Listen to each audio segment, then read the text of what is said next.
আমরা এমন কোনো এসপি চাই না যে খুনি ওসিকে প্রতিপালন করবে এবং বাংলাদেশের নাগরিকদের এইভাবে পাখির মতো খুন করবে। মেজর সিনহা আমাদের সহকর্মী ছিলেন, আমাদের হৃদয়ে রক্তক্ষরণ হচ্ছে।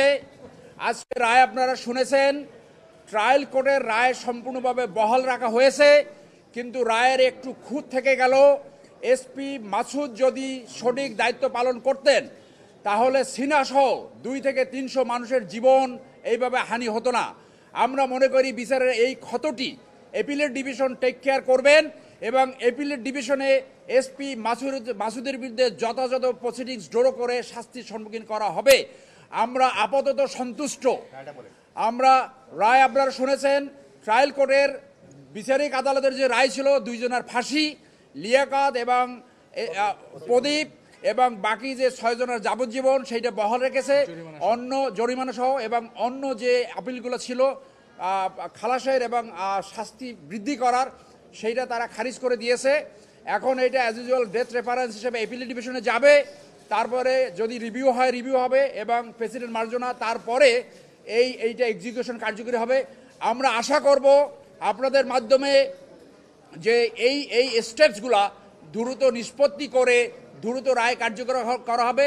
এবং আবারও বলবো, এসপি মাসুদকে অবশ্যই বিচারের সম্মুখীন করতে হবে। আমরা এমন কোনো এসপি চাই না যে খুনি ওসিকে প্রতিপালন করবে এবং বাংলাদেশের নাগরিকদের এইভাবে পাখির মতো খুন করবে। অতএব SP Masud should B A case story এবং এসপি মাসুদকে অ্যাপিলেট ডিভিশন বিচারের আওতায় আনবে বলে আমরা আপনাদের মাধ্যমে জাতির কাছে এবং বিচার বিভাগের কাছে আশাবাদ ব্যক্ত করব। ভাই, আপনি একজন আইনজীবী, আপনি নিজেও জানেন যে একটা মামলা যখন নিম্ন আদালতে ফাঁসি রায় হয়, এখানে মৃত্যুদণ্ডটা জাস্ট অনুমোদন হয়। সেক্ষেত্রে এই মামলায় যদি আপনারা এসপি মাসুদকে আনতে চান, এটি আবারও ইনভেস্টিগেট করে আবার তাকে আসামি করে আবার পুনরায় ট্রায়াল করতে হয়। এটা যদি আমি ভুল না বুঝে থাকি, সেক্ষেত্রে তো বিচারটা পুরো ট্রায়ালটা আবার ফ্রাস্ট্রেটেড হয়ে পিছনে চলে যাবে। সেক্ষেত্রে আপনারা কি তাহলে কী চাচ্ছেন? না, এসপি মাসুদের তারা এইটা আলাদাভাবে প্রসিডিংস শুরু করতে পারে অথবা এই রায়ের ভিতরেও ইনক্লুড করতে পারে। সেটা অ্যাপিলেট ডিভিশনে কমপ্লিট জাস্টিস হিসেবে সেটাকে আনতে পারে, যে কনস্টিটিউশনের 104 ধারার আওতায় সেটাকে আনতে পারে। কারণ স্বরাষ্ট্র মন্ত্রণালয় অ্যাডমিনিস্ট্রেটিভ অ্যাকশন নিতে পারে, কিন্তু এসপি মাসুদের অনুমোদন ছাড়া ওসি প্রদীপ এই ঘটনা ঘটাতে পারে না।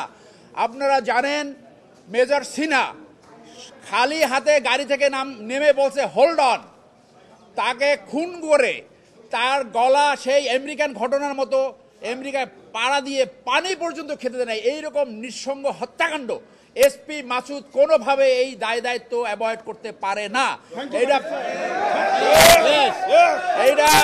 এইটা আমাদের বিচার বিভাগ, আমাদের স্বরাষ্ট্র মন্ত্রণালয়, আমাদের আইন মন্ত্রণালয়, তারা একটা উপায় খুঁজে বের করবে।